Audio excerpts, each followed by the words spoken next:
single batteries? I don't know if there's two in here. Probably. Two double A's or something. Very good.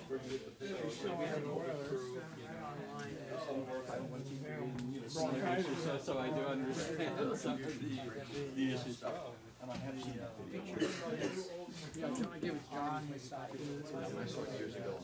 I don't know a lot about the radio. I'll tell you what I found out about it. This was sourced from the John Terry collection in Massachusetts. Many of you may have followed his recent auction where he sold 800 lots that he had collected over 50 years. And a lot of it was battery sets and early vintage pre-war. In fact, the majority of it was pre-30s. So I picked this one up with the intention of donating it to the museum, to the C.H.R.S. When we got it, it was in an abused condition. So Carlos took it apart, redid the cabinet. Fortunately, the Bakelite faceplate is perfect, so we didn't do anything with that. So a little history of Echophone. The radio shop was originally formed in 1920 in San Jose, and the reason I got it is I just really thought the museum could benefit from having a local manufacturer. So this manufacturer was in Sunnyvale. Originally started in 1920, as I said, by Arthur Bessie, who was a Canadian. His dad had one of the most prosperous businesses in what they started to call what we now refer to as Silicon Valley, but in the Sunnyvale area. His dad had an incubator and brooder business that he was extremely successful with, sold them all over the world. The son, Arthur, went off, he was a tinkerer, went off and started this company in 1920, but didn't actually produce his first product until 1921, which was a single tube TRF regen. This was his most successful product. This is the Model A 3-tube.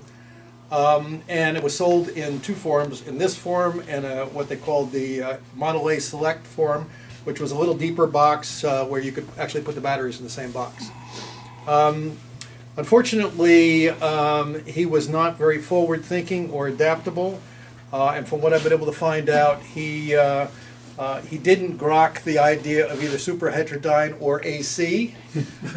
So this was manufactured in 1923. His peak year was 1923 and 24. At that time, they were manufacturing about 125 units a day, and mostly shipped to the West Coast and Midwest. But failure to adapt to AC coming into the homes and superhet. He wound up failing in 1925. The Bank of Italy, which is now the Bank of America, called his note and put him out of business. At the time, at the peak, he had 125 employees. So he was quite well known in Sunnyvale. They developed the brand Echophone. They licensed the brand Echophone to Echophone Company in Chicago. And it went on to produce radios and receivers until the 50s and 60s.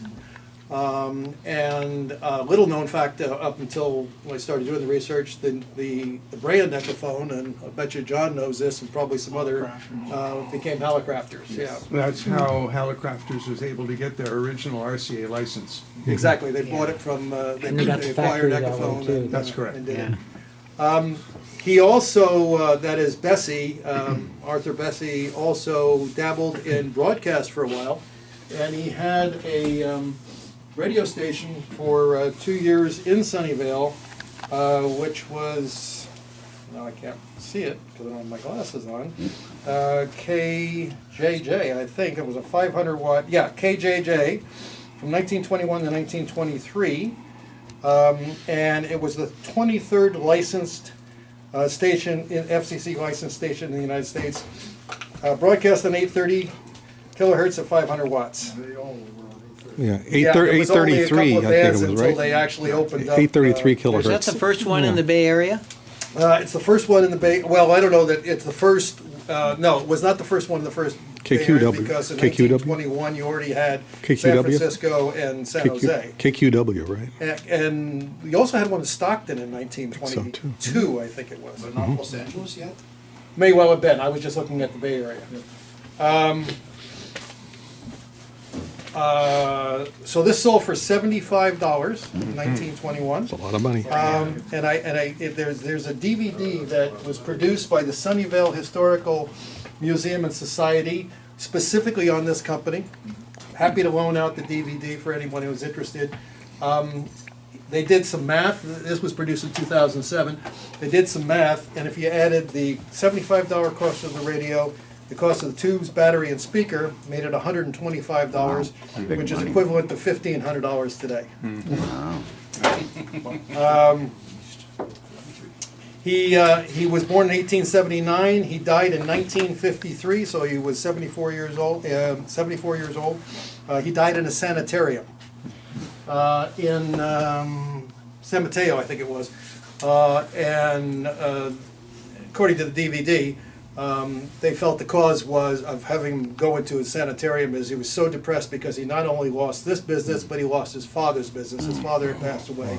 And that brooder incubator business went under, mostly having to do with the depression of the late 20s and early 30s.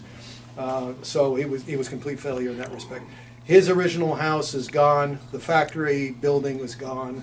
The Central Freeway actually goes now through where the factory building was.